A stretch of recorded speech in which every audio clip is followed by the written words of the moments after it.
There's a lot of improvement that can be made. Rugby's quite interesting because there's a line really that divides Rugby, and that's obviously the road that goes past the clock towers. So then obviously then you've got this side, which is the independent bit. Now, interestingly, in this quarter, there is not a lot of empty shops. And I think the difference is in this part of the town, in the independent sector, there is a lot of private landlords.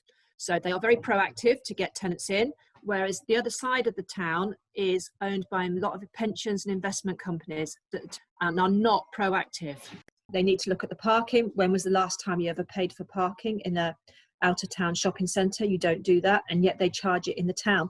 Elliott's Fields and up that part, I think there is a place for them, but they proportionately need to pay. I don't think that they pay rates-wise proportionately what a small business pays on here. So I do think that the smaller ones pay proportionately more. I think the landlords need to be taken to task.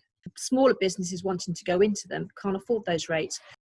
I think it really had and still has great potential. I think there were a lot of people that were interested in considering developing independent businesses. I think there was an appetite for more independent businesses of all kinds to come into Rugby. So I think there was potential there.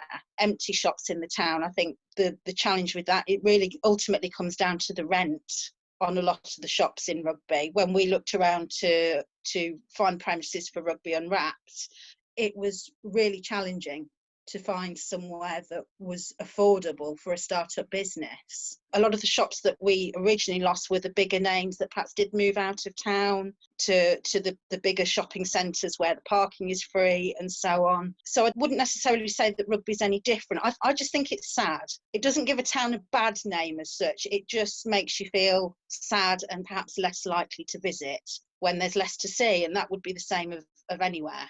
I think some of the potential solutions, one of them has to be bringing rent down.